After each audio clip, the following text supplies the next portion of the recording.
السلام علیکم ورحمۃ اللہ تعالی وبرکاتہ۔ نحمده ونصلي ونسلم على رسوله الكريم اما بعد فاعوذ باللہ من الشیطان الرجیم بسم اللہ الرحمن الرحیم ان اللہ وملائکته يصلون علی النبی یا ایہا الذین آمنوا صلوا علیہ وسلموا تسلیما اللہم صل علی سیدنا ومولانا محمد معدن الجود والکرم وآلہ الکرام وابنہ الکریم وبارک وسلم صلاۃ وسلاما علیک یا رسول اللہ صلی اللہ تعالی علیہ وسلم۔ توبہ اور استغفار کا بیان جاری ہے اور ایسی باتیں بتائی جا رہی ہیں جو توبہ سے روکنے والی ہے۔ اس سے پہلے والے درس میں توبہ سے روکنے والی 3 باتوں کا تذکرہ ہوا اور ان کا حل بھی پیش کیا گیا۔ اب آگے چوتھی بات یہ بیان کرتے ہیں کہ چوتھی بات ہے کہ رحمت الہی کے تعلق سے آدمی دھوکے کا شکار ہو جاتا ہے، یعنی یہ سمجھتا ہے کہ اللہ تو مہربان ہے، اللہ رحیم ہے، تو میں چاہے جتنے بھی گناہ کر لوں وہ غفور ہے، وہ میرے سارے گناہوں کو معاف فرما دے گا، تو گناہ کرنے سے کچھ فرق نہیں پڑتا، گناہ کرتے رہو۔ یہ بھی شیطان کا دھوکہ ہوتا ہے اور اس طرح سے شیطان آدمی کو گمراہ کر دیتا ہے، توبہ سے روک دیتا ہے، اس کو توبہ کی طرف آنے نہیں دیتا۔ وہی بات بیان کرتے ہیں کہ ہمارے معاشرے میں اس قسم کے لوگ بھی بکثرت پائے جاتے ہیں کہ جب انہیں گناہوں سے توبہ کی ترغیب دلائی جائے، یعنی جب ان سے کہا جائے کہ توبہ کر لو، تو وہ اس قسم کے جملے بول کر سامنے والے کو لاجواب کرنے کی کوشش کرتے ہیں کہ اللہ تو بڑا غفور اور رحیم ہے، ہمیں اس کی رحمت پر بھروسہ ہے، وہ ہمیں عذاب نہیں دے گا۔ یہ بھی شیطان کی طرف سے بہت بڑا جال ہے اور وہ اس طرح سے گمراہ کرنے کی کوشش کرتا ہے، تو وہ ایسا جواب دیتا ہے اور توبہ کرنے پر آمادہ ایسے لوگ جو ہیں وہ توبہ کرنے پر آمادہ نہیں ہوتے۔ تو ایسوں کی خدمت میں یہ گزارش ہے کہ اللہ تبارک و تعالیٰ کے رحیم و کریم ہونے میں کسی مسلمان کو شک اور شبہ نہیں ہو سکتا۔ اللہ رحیم ہے، کریم ہے، غفور ہے، غفار ہے، اس پر ہمارا ایمان ہے، ہر مسلمان کا عقیدہ ہے۔ لیکن جس طرح یہ دونوں اس کی صفات ہیں، اسی طرح قہار اور جبار ہونا بھی رب العالمین کی صفات ہے نا۔ قہار ہے، عذاب فرمانے والا بھی تو ہے، اور اللہ تبارک و تعالیٰ ان سے ناراض ہوتا ہے جو اس کی نافرمانی کرتے ہیں۔ تو یہ گناہ کر کے نافرمانی کر رہا ہے اور پھر اللہ کی رحمت کی امید لگائے ہوئے بیٹھے ہوئے، تو رحمت کا حقدار ہی نہیں ہے۔ رحمت کا حقدار کب ہوتا؟ جب گناہ پر شرمندہ ہوتا اور گناہ سے توبہ کر لیتا۔ اور یہ بات جو بیان کر رہے ہیں نا کہ اللہ تبارک و تعالیٰ جہاں رحیم اور غفور ہے، کریم ہے، وہیں اللہ تعالیٰ کی یہ صفت بھی ہے کہ وہ جبار ہے اور قہار بھی ہے۔ تو یہ بات بھی قرآن و حدیث سے ثابت ہے کہ کچھ نہ کچھ مسلمان جہنم میں بھی ضرور جائیں گے، یعنی کافر تو جہنم میں جائیں گے ہی، مسلمان بھی جہنم میں جائیں گے۔ کون سے مسلمان ہوں گے؟ جو گنہگار ہوں گے، جو بغیر توبہ کے دنیا سے رخصت ہو گئے ہوں گے، تو یا تو کسی نیک عمل، دوسرے کسی نیک عمل کی وجہ سے گناہ معاف ہو جائیں گے، یا ہو سکتا ہے کہ حضور پاک صلی اللہ علیہ وسلم کی شفاعت سے گناہ معاف ہو جائیں۔ لیکن ان میں بہت سے ایسے ہوں گے جو جہنم میں جائیں گے اور اپنے گناہوں کی سزا بھگتیں گے۔ تو اب آپ ہی بتائیے کہ اس بات کی کیا ضمانت ہے اور کیا گارنٹی ہے کہ وہ مسلمان تو غضب الہی کا شکار ہوں اور جہنم میں جائیں، لیکن آپ پر رحمت الہی کی چھماچھم بارش ہو اور چھماچھم برسات ہو اور آپ کو داخل جنت کر دیا جائے؟ تو اس سلسلے میں ہمارے بزرگوں کا کیا طریقہ تھا وہ ہمیں دیکھنا ہے، اور اولیاء کرام، صحابہ، وہ کیسا خدا کا خوف اپنے دل میں رکھتے تھے، اور ان کا بھی تو عقیدہ تھا کہ اللہ رحیم ہے، اللہ مہربان ہے، گناہوں کو بخشنے والا، پھر بھی اللہ سے اتنا زیادہ کیوں ڈرتے تھے؟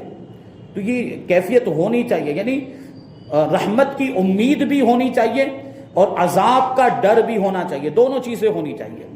امیر المؤمنین حضرت سیدنا فاروق اعظم رضی اللہ تعالی عنہ نے فرمایا کہ اگر آواز دی جائے، یعنی اعلان کیا جائے کہ ایک شخص کے سوا سب جہنم میں چلے جائیں، یعنی سارے لوگوں کو جہنم میں جانے کا حکم دے دیا جائے اور ایک کو چھوڑ دیا جائے، تو کہتے ہیں کہ مجھے امید ہے کہ وہ جہنم میں نہ جانے والا شخص میں ہی ہوں گا، یعنی اللہ کی رحمت سے اتنی زیادہ امید ہے، امید کی یہ کیفیت ہونی چاہیے۔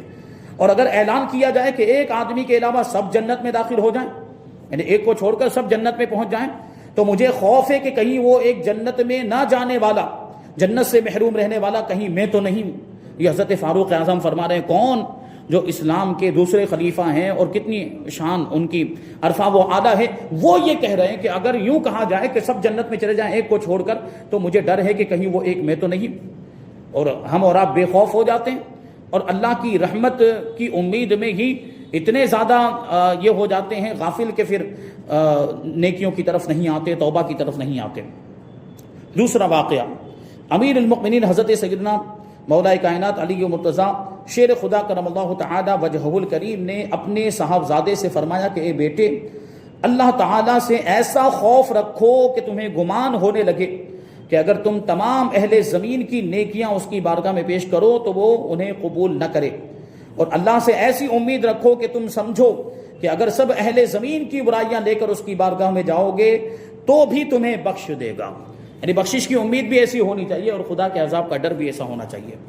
دیانت داری سے سوچئے کہ رحمت الہی پر اس قدر یقین کا اظہار کہیں سامنے والے کو خاموش کروانے کے لیے تو نہیں ہے۔ یعنی یہ جو کہہ دیتے ہیں نا کہ ہمیں تو اللہ کی رحمت پر بھروسہ ہے، وہ ہمارے گناہوں کو بخش دے گا، وہ ہم پر عذاب نہیں کرے گا، تو کیا صرف سامنے والے کو خاموش کرنے کے لیے کہا جا رہا ہے؟ یعنی جو اس کو کہہ رہا ہے نا کہ توبہ کر لو، توبہ کی طرف جو بلا رہا ہے، اس کو صرف خاموش کرنے کے لیے کہہ رہا ہے؟ اگر آپ کا یقین اتنا ہی کامل ہے تو کیا آپ اپنا تمام مال و دولت گھر بار غریبوں میں تقسیم کرنے کے بعد اس بات کے منتظر ہونے کو تیار ہیں کہ اللہ تبارک و تعالیٰ اپنی رحمت کے صدقے میں آپ کو زمین میں مدفون خزانے کا پتہ بتا دے گا؟ یعنی اگر اللہ کی رحمت کی اتنی امید ہے تو سارا مال خرچ کر دینا چاہیے، ساری دولت غریبوں میں تقسیم کر دینی چاہیے، پھر امید لگا کر بیٹھا رہے اللہ کی رحمت سے کہ وہ خزانے کا پتہ بتا دے گا تو خزانہ مل جائے گا مجھے۔ ایسا کرنے کے لیے تیار ہوگا یہ آدمی جو یہ کہہ رہا ہے کہ اللہ گناہ معاف کر دے گا، اللہ تو مجھ پر عذاب نازل نہیں، تو اس کو اس بات کا یقین کیسے ہے کہ اللہ اسے عذاب نازل، اس عذاب میں مبتلا نہیں کرے گا؟ یہ کیسے ہو سکتا ہے؟ تو یہاں یہ بات کہہ سکتا ہے وہ یقین کے ساتھ کہ میں مال و دولت تقسیم کر دوں گا تو اللہ مجھے اپنے خزانے کی خبر بتا دے گا؟ نہیں کہہ سکتا وہ۔ یا ڈاکوؤں کی آمد کی اطلاع ہونے پر آپ اپنے گھر میں موجود تمام روپیہ اور زیورات یہ سوچ کر صحن میں لا کر ڈھیر کر کے جمع کر کے رکھ دیں، اور آپ یہ رکھنے کے بعد کیا ہمت کریں گے کہ اللہ تبارک و تعالیٰ اپنے فضل سے ڈاکوؤں کو اس کی طرف سے غافل کر دے گا یا انہیں اندھا کر دے گا اور اس طرح آپ لٹ جانے سے محفوظ رہیں گے؟ کیا ایسا ہو سکتا ہے؟ یہ یقین ہے؟ اگر ان سوالوں کا جواب نفی میں ہو یعنی نہ میں ہو تو اب آپ کا یقین کامل کہاں رخصت ہو گیا؟ یعنی یہاں عذاب والے معاملے میں تو توبہ نہ کر رہا ہے تو اللہ کی رحمت کی اتنی زیادہ امید ہے، وہاں تو یقین کی بات کرتا ہے، لیکن اس طرح کی مثالوں میں یقین کامل کہاں رخصت ہو گیا؟ خدا را نفس و شیطان کے دھوکے سے اپنی جان چھڑائیے کہ گناہ کر کے توبہ کیے بغیر مغفرت کا امیدوار بننے والے کو حدیث نبوی میں احمق قرار دیا گیا ہے، یعنی بے وقوف قرار دیا گیا ہے۔ جو توبہ نہیں کرتا اور بس یہ رٹ لگائے کہ اللہ تو رحیم ہے، وہ تو بخش دے گا، وہ تو معاف فرما دے گا، توبہ نہیں کر رہا ہے، گناہ میں آگے بڑھتا چلا جا رہا ہے، تو حضور نے ایسے شخص کو بے وقوف فرمایا ہے، احمق فرمایا ہے۔ چنانچہ حضور پاک صلی اللہ علیہ وسلم نے ارشاد فرمایا کہ سمجھدار وہ شخص ہے جو اپنا محاسبہ کرے، یعنی اپنے اعمال کا جائزہ لے کہ میں کیا کر رہا ہوں، گناہ کے کام کر رہا ہوں یا نیک کام کر رہا ہوں۔ نیک کام کر رہا ہے تو اس میں اور اضافہ کرے، گناہ کے کام کر رہا ہے تو ان کو چھوڑ دے، اور آخرت کی بہتری کے لیے نیکیاں کرے۔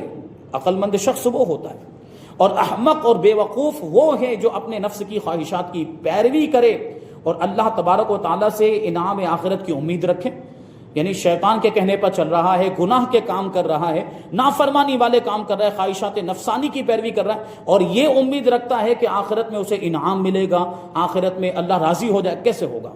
ایسے شخص کو حضور نے بے وقوف فرمایا۔ ایک اور مقام پر ارشاد فرمایا کہ تم میں سے کوئی شخص اللہ تبارک و تعالیٰ کے حلم و بردباری سے دھوکے میں نہ پڑ جائے، یعنی اللہ تبارک و تعالیٰ دیکھیے کتنے بڑے بڑے مجرم ہیں دنیا میں اس وقت بھی، کتنے بڑے بڑے کافر ہیں، کتنے بڑے بڑے منکر ہیں، کتنے بڑے بڑے مکذب ہیں، جھٹلانے والے، اور کتنے تو ایسے ہیں جو اللہ کو مانتے ہی نہیں، لا دین ہیں، ملحد ہیں، اللہ کا انکار کرتے، اور معاذ اللہ کچھ لوگ تو اللہ کی شان میں گستاخیاں کرتے ہیں، اس کے باوجود اللہ تبارک و تعالیٰ ان کو ڈھیل دے رہا ہے نا۔ یہ اللہ تبارک و تعالیٰ کا حلم ہے، یہ اللہ تبارک و تعالیٰ کی بردباری کہ اتنے بڑے بڑے جرم ہونے کے باوجود اللہ تبارک و تعالیٰ عذاب نازل نہیں فرماتا ہے۔ تو کوئی اس سے دھوکہ نہ کہے کہ یہ عذاب کافروں پر عذاب نہیں آ رہا تو مجھ پر کیسے آئے گا؟ اتنے بڑے بڑے کافر ہیں، اتنے بڑے بڑے مجرم ہیں، ان کو سزا نہیں مل رہی ہے تو مجھے کیسے اللہ تبارک و تعالیٰ سزا دے گا؟ تو مجھے تو معافی فرما دے گا، میں تو ایمان والا ہوں نا۔ یہ اللہ تبارک یہ فرمایا جا رہا ہے، حدیث شریف ہے کہ تم میں سے کوئی شخص اللہ تبارک و تعالیٰ کے حلم و بردباری سے دھوکے میں نہ پڑ جائے۔ جنت و دوزخ تمہارے جوتے کے تسمے سے بھی زیادہ قریب ہے۔ جوتے کا تسمہ سمجھتے ہیں؟ جہاں وہ پرانے زمانے میں جو جوتا پہنا جاتا تھا، وہ جہاں وہ پاؤں ڈالنے کے لیے، انگلی ڈالنے کے لیے جو رسی باندھی رہتی تھی جوتے میں، اس کو تسمہ کہا جاتا ہے۔ ابھی وہ جو جیسے مثال کے طور پر جوتا پہنتے جس میں فیتا ہوتا ہے، لیس ہوتے ہیں، تو اسی طرح پرانے زمانے میں جو چپل ہوتی تھی اس میں 2 رسیاں اس طرح سے اس کو سی دیا جاتا تھا اندر جوتے میں، اسی کو تسمہ کہا جاتا ہے۔ تو تسمہ پاؤں سے کتنا زیادہ قریب ہوتا ہے جب جوتے کو پہنا جائے۔ تو حضور فرما رہے ہیں کہ جنت اور دوزخ تمہارے جوتے کے تسمے سے بھی زیادہ قریب ہے، یعنی جنت بھی قریب ہے تو دوزخ بھی قریب ہے۔ یعنی آدمی اگر تھوڑا بھی غلط راستے پر گیا تو جہنم میں جا سکتا ہے، اور سیدھے راستے پر آ گیا تو جنت میں پہنچ جائے گا۔ پھر آپ نے یہ آیت کریمہ تلاوت فرمائی کہ فَمَن يَعْمَلْ مِثْقَالَ ذَرَّةٍ خَيْرًا يَرَهُ وَمَن يَعْمَلْ مِثْقَالَ ذَرَّةٍ شَرًّا يَرَهُ، کہ جو تم میں سے جو ایک ذرہ بھر بھلائی کرے گا تو وہ اسے دیکھے گا، یعنی بھلائی کرے گا تو اس کا اجر پائے گا، اس کا ثواب پائے گا، اور جو ایک ذرے کے برابر بھی برائی کرے گا تو وہ اسے بھی دیکھے گا، یعنی اس کا بدلہ اسے ملے گا۔ یعنی برائی کی ہے تو اب اس کا برا بدلہ ملے گا، یعنی عذاب میں مبتلا کیا جائے گا۔ تو پھر اس آیت کریمہ کا کیا مطلب؟ یعنی جو یہ رٹ لگائے بیٹھے ہیں نا کہ اللہ رحیم ہے، اللہ مہربان ہے، وہ ہمارے گناہوں کو معاف فرما دے گا، وہ ہمیں عذاب میں مبتلا نہیں کرے گا، تو پھر اس آیت کریمہ کا کیا جواب دے گا وہ؟ کہ جو برائی کرے گا وہ اس برائی کو دیکھے گا، مطلب اس برائی کا بدلہ پائے گا، عذاب میں مبتلا کیا جائے گا۔ یہ بھی تو قرآن ہی کی آیت ہے۔ تو ایسے لوگوں کو اس سے سبق حاصل کرنا چاہیے۔ 5ویں جو بات ہے وہ توبہ پر استقامت نہ ملنے کا خوف۔ یعنی کچھ لوگ صرف اس وجہ سے توبہ نہیں کرتے ہیں کہ میں توبہ کروں گا تو توبہ پر قائم رہ پاؤں گا کہ نہیں، کہیں وہ توبہ ٹوٹ تو نہیں جائے گی۔ اچھا، یہ بھی شیطان کا جال ہوتا ہے، یہ شیطان کا چھلاوا ہوتا ہے، اس طرح سے گمراہ کرنے کی کوشش کرتا ہے، وہ توبہ کرنے سے روک دیتا ہے، ایک ٹوٹ جائے گی توبہ، مت کر توبہ، تو توبہ پر قائم نہیں رہ پائے گا۔ تو شیطان کے بہکاوے میں نہیں آنا ہے۔ توبہ اللہ کو پسند ہے، توبہ کرنے والے اللہ کو پسند ہے، اور توبہ بھی عبادت ہے۔ جس طرح ہم دوسری عبادت کر رہے ہیں، توبہ بھی عبادت ہے، تو اس عبادت سے محروم کیوں رہیں، ہے نا؟ اگرچہ یہ شیطان وسوسے ڈالے کہ توبہ پر قائم نہیں رہ پاؤ گے، توبہ ٹوٹ جائے گی تو پھر کیا ہوگا وغیرہ وغیرہ، تو اس کی طرف توجہ نہیں دینی، ہمیں سچے دل سے توبہ کر لینی ہے۔ اسی کو بیان کرتے ہیں کہ بعض لوگ یہ عذر پیش کرتے ہیں کہ ہمیں اپنے آپ پر اعتماد نہیں کہ بعد توبہ گناہوں سے بچ پائیں گے یا نہیں، یعنی توبہ ہماری باقی رہے گی یا توبہ ٹوٹ تو نہیں جائے گی، اس لیے وہ توبہ نہیں کرتے اور کہتے ہیں کہ توبہ کرنے کا کیا فائدہ، یعنی توبہ کریں اور پھر توبہ کو توڑ دیں تو پھر توبہ کرنے کا کیا مطلب۔ کچھ لوگ اس طرح سے بہانہ کرتے، یہ بہانہ ہے، یہ بہانہ ہی تو اور کیا ہے۔ تو کہتے ہیں کہ سراسر شیطانی وسوسہ ہے، کیونکہ آپ کو کیا معلوم کہ توبہ کرنے کے بعد آپ زندہ رہیں گے بھی یا نہیں۔ ہو سکتا ہے کہ توبہ کرتے ہی آپ کو موت آ جائے اور گناہ کرنے کا موقع ہی نہ ملے، اور توبہ کر کے آپ دنیا سے جائیں گے تو گناہ معاف ہو چکے ہوں گے، سیدھا جنت میں پہنچ جائیں گے، کتنا بڑا فائدہ ہے۔ وقت توبہ آئندہ کے لیے گناہوں سے بچنے کا پختہ ارادہ ہونا ضروری ہے۔ توبہ کے صحیح ہونے کے لیے ندامت، شرمندگی، جو گناہ ہو گئے اس پہ شرمندگی ہونی چاہیے، اور جو گناہ ہو گئے آئندہ اس گناہ کی طرف کبھی نہ جانے کا پکا ارادہ ہونا چاہیے، تو آپ کی توبہ ہو گئی۔ اب آگے ہو سکتا ہے شیطان کے بہکاوے میں آ کر توبہ ٹوٹ بھی جائے تو پھر سے توبہ کر لے، پھر سے سچے دل سے اللہ کی بارگاہ میں رجوع کر لے۔ وہی کہتے ہیں کہ پختہ گناہوں سے بچنے کا پختہ ارادہ ہونا ضروری ہے توبہ کرتے وقت۔ گناہوں سے بچنے پر استقامت دینے والی ذات تو رب العالمین کی ہے، کہ توبہ پر قائم رکھنا یہ اللہ تبارک و تعالیٰ کے دست قدرت میں ہے۔ اگر ارتکاب گناہ سے محفوظ رہنا نصیب میں نہ بھی ہو تب بھی کم از کم گزشتہ گناہوں سے تو جان چھوٹ جائے گی، یعنی آگے ابھی یہ جو سچے دل سے توبہ کر لی تو جو اس سے پہلے جتنے گناہ کیے تھے وہ معاف ہو گئے کہ نہیں توبہ کی برکت سے۔ اب خدا نہ خواستہ آگے توبہ ٹوٹ بھی جاتی ہے اور آگے پھر سے گناہ کرنے لگ جاتا ہے تو یہ پیچھے والے گناہ تو معاف ہو چکے ہیں نا، اب وہ آگے جو سلسلہ ہے انہی گناہوں کا معاملہ رہے گا۔ اس میں بھی تو فائدہ ہی ہے کہ پیچھے پوری زندگی جتنے گناہ کر چکا ہے وہ سارے معاف ہو گئے، اب جو آگے تو گناہ کم ہو جائیں گے کہ نہیں، اللہ کی بارگاہ میں حساب کم دینا پڑے گا۔ وہی بات آئی کہ اگر بعد توبہ گزشتہ گناہوں سے تو جان چھوٹ جائے گی، اور سابقہ گناہوں کا معاف ہو جانا معمولی بات نہیں۔ اگر بعد توبہ گناہ ہو بھی جائے تو دوبارہ پرخلوص توبہ کر لینی چاہیے، ہو سکتا ہے یہی آخری توبہ ہو اور اسی پر دنیا سے جانا نصیب ہو جائے۔ حضرت سیدنا ابو سعید خدری رضی اللہ تعالی عنہ سے بروی ہے کہ رسول اللہ صلی اللہ علیہ وسلم نے ارشاد فرمایا کہ شیطان نے اللہ کی بارگاہ میں عرض کیا کہ اے میرے رب، مجھے تیری عزت و جلال کی قسم جب تک بندوں کے جسموں میں روح باقی ہے میں انہیں بہکاتا رہوں گا. یہ شیطان کہہ رہا ہے اللہ کی بارگاہ میں. کتنا جری ہے اور کیسا نافرمان ہے. اللہ کی بارگاہ میں کہہ رہا ہے کہ جب تک انسانوں کے جسم میں روح باقی، یعنی جب تک وہ زندہ رہیں گے وہاں تک میں انہیں گمراہ کرتا ہی رہوں گا، انہیں بہکاتا رہوں گا اور ان سے گناہوں کے کام کرواتا رہوں گا. شیطان نے یہ بات کہی. تو اللہ تبارک و تعالیٰ بھی تو رحیم ہے، مہربان ہے. اللہ تبارک و تعالیٰ نے جواباً ارشاد فرمایا کہ مجھے اپنی عزت و جلال اور بلند مقام کی قسم میں ہمیشہ اس وقت تک ان کی مغفرت کرتا رہوں گا جب تک کہ وہ مجھ سے مغفرت مانگتے رہیں گے. لیکن ہماری مغفرت ہونے کے لیے مغفرت مانگنا بھی تو ضروری ہے، بخشش ہونے کے لیے توبہ کرنا بھی تو ضروری ہے. تو مطلب یہ ہے کہ بندہ دل سے توبہ کرتا رہے گا، چاہے جتنی مرتبہ توبہ کرے اور جتنی مرتبہ اس سے گناہ ہو جائے. اللہ تبارک و تعالیٰ ایسا غفور الرحیم ہے کہ جتنی مرتبہ وہ دل سے توبہ کرے گا اللہ تبارک و تعالیٰ اس کے گناہوں کو معاف فرماتا رہے گا. پھر ایک اور چیز ہے، ایک اور سبب ہے، کثرت گناہ کی وجہ سے مایوسی کا شکار ہو جاتا بندہ. یعنی اتنے زیادہ گناہ ہو گئے کہ پھر وہ یہ سوچنے لگ جاتا ہے کہ اب کیا میری بخشش ہوگی، اتنے بڑے گنہگار کی معافی کیسے ہو سکتی. آدمی یہ سوچتا ہے، جبکہ اللہ تبارک و تعالیٰ کی رحمت کے مقابلے میں ہمارے گناہوں کی کوئی حیثیت نہیں. وہ بڑے سے بڑا گناہ معاف فرما دے. اللہ تعالیٰ ایسا رحیم ہے، مہربان ہے. تو یہ نہیں سوچنا چاہیے کہ میں تو بہت بڑا گنہگار ہوں اور میرے گناہ اتنے زیادہ ہیں کہ کیسے معاف ہوں گے، تو چلو گناہ کرتا رہتا ہوں، توبہ نہیں کروں گا. یہ بھی شیطان کا وسوسہ ہے. کہتے ہیں بعض لوگ بدقسمتی سے طویل عرصے تک بڑے بڑے گناہ، مثلا چوری، قتل، ڈاکے، دہشت گردی، شراب نوشی، جوا، عادت پڑ جاتی، بہت لمبے ٹائم تک وہ یہ گناہوں میں، اس طرح کے گناہوں میں مبتلا رہتے ہیں. شیطان ان کے دل میں یہ بات ڈال دیتا ہے کہ اتنے بڑے بڑے گناہوں کے بعد تجھے معافی نہیں ملے گی یا اب تیری بخشش ہونا مشکل ہے.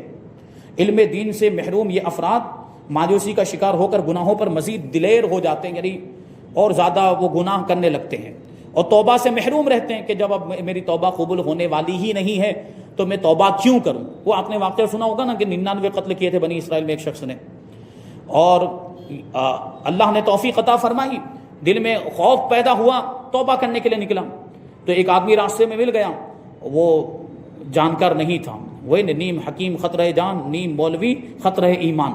تو اس نے ایسے آدمی سے مسئلہ پوچھ لیا کہ میں نے 99 قتل کیے ہیں، کیا میری توبہ قبول ہوگی؟ تو اس نے کہا کہ مردود، اتنا بڑا جرم کرنے کے بعد توبہ کرنے کے لیے نکلا ہے. وہ محاورہ کہا جاتا ہے نا کہ 100 چوہے کھا کے بلی حج کو چلی، تیرا تو یہ حال ہے، تیری توبہ کہاں سے قبول ہونے والی. اس نے اس طرح کی نا امیدی والی بات کہہ دی.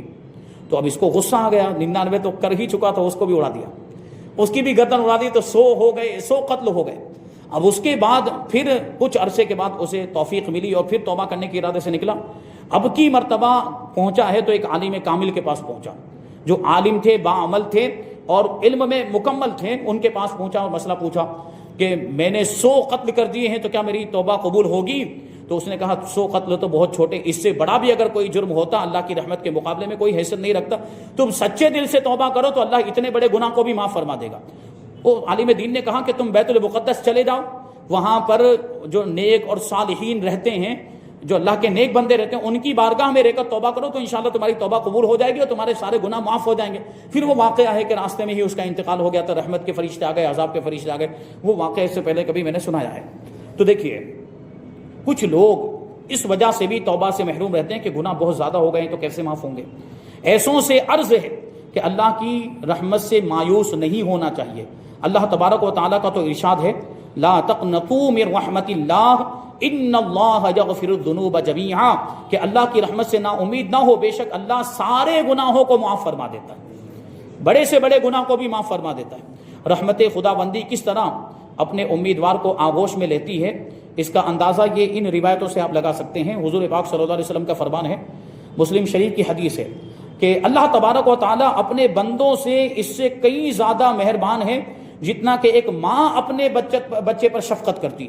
یعنی ماں جیسے بچے پر مہربان ہوتی ہے نا، اس سے کئی زیادہ اللہ تبارک و تعالیٰ اپنے بندوں پر مہربانی فرماتا ہے.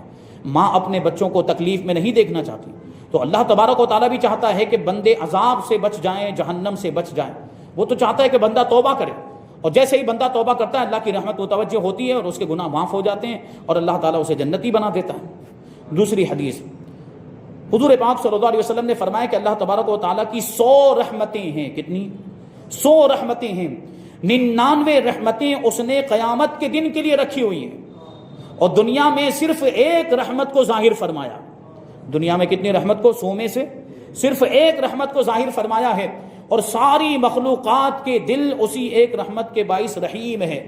یعنی ہمارے اندر جو مہربانی ہے یا رحم ہے، یا ساری مخلوقات کے دل میں، صرف انسان نہیں، جانوروں کے دلوں میں بھی جو رحم ہے نا، جیسے جانوروں میں بھی ماں اپنے بچے کا کتنا خیال رکھتی ہے، ماں رحم کرتی ہے، اپنے بچے پر شفقت کرتی ہے، تو جانوروں میں بھی جو رحم کا جذبہ ہے اور انسانوں میں بھی جو رحم دلی ہے، یہ اس ایک رحمت کے صدقے میں ہے جو اللہ نے دنیا میں ظاہر فرمائی ہے.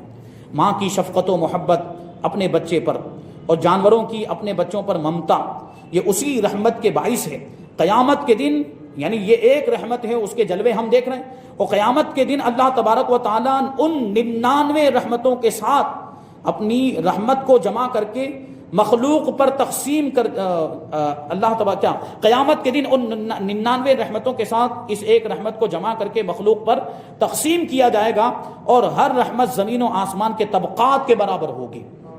یعنی 99 رحمتوں کا ظہور میدان محشر میں ہوگا، قیامت کے دن ہوگا. تیسری حدیث پاک، حضرت ابو ہریرہ رضی اللہ تعالی عنہ فرماتے ہیں کہ 2 شخصوں کو جہنم سے باہر لایا جائے گا. اللہ تبارک و تعالی ارشاد فرمائے گا کہ جو عذاب تم نے دیکھا وہ تمہارے ہی عملوں کے سبب سے تھا، تم نے جو عمل کیا اس کی وجہ سے یہ عذاب تھا. میں اپنے بندوں پر ظلم نہیں کرتا. پھر ان کو دوبارہ جہنم میں ڈالے جانے کا حکم دیا جائے گا. ان میں سے ایک شخص جلدی جلدی دوزخ کی طرف جائے گا. جلدی جلدی جہنم کی طرف کون جانا چاہے گا؟ لیکن 2 میں سے ایک جلدی جلدی جائے گا، اور یہ کہتا ہوا جائے گا کہ میں گناہوں کے بوجھ سے اتنا ڈر گیا ہوں کہ اب اس حکم کو پورا کرنے میں کوتاہی نہیں کر سکتا. یعنی یہ بھی تو اللہ کا حکم ہوگا، جہنم کی طرف جاؤ، یہ اللہ کا حکم ہوگا، تو اللہ کے اس حکم پر عمل کرنے میں اب وہ جلدی کر رہا ہے. یعنی دنیا میں تو جلدی نہیں کرتا تھا اللہ کے حکم پر عمل کرنے میں، لیکن اب یہاں پہ جلدی کر رہا ہے. جو جہنم میں جانے کا حکم جلدی جلدی جا رہا ہوگا. اور دوسرا کہے گا کہ یا الہی، میں نیک گمان رکھتا تھا اور مجھے امید تھی کہ ایک مرتبہ دوزخ سے نکالنے کے بعد دوبارہ دوزخ میں ڈالنا تیری رحمت گوارا نہیں کرے گی. تب اللہ تبارک و تعالیٰ کی رحمت جوش میں آئے گی اور ان دونوں کو جنت میں جانے کا حکم دے دیا جائے گا. یعنی ایک کو تو اس وجہ سے کہ اللہ کے حکم میں جلدی کر رہا ہے، عمل کرنے میں، اللہ کے حکم پر عمل کرنے میں جلدی کر رہا ہے، اگرچہ جہنم میں جانے کا حکم ہے لیکن جلدی جلدی جا رہا ہے. اور دوسرا اللہ کی رحمت کی امید رکھتا ہے کہ ایک بار جہنم سے نکالے جانے کے بعد اللہ تعالیٰ دوبارہ نہیں ڈالے گا، تو دونوں کی بخشش ہو جائے گی. تو انسان سے چاہے کتنے ہی گناہ کیوں نہ ہو جائیں، لیکن جب وہ نادم ہو کر، شرمندہ ہو کر توبہ کے لیے بارگاہ الہی میں حاضر ہو جائے تو اس کے گناہ معاف کر دیے جاتے ہیں. حضرت ابو ہریرہ رضی اللہ تعالیٰ عنہ کی روایت آخر میں پیش کرتا ہوں.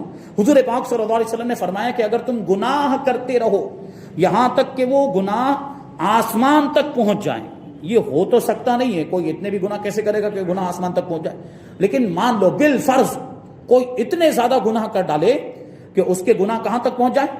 آسمان تک پہنچ جائیں.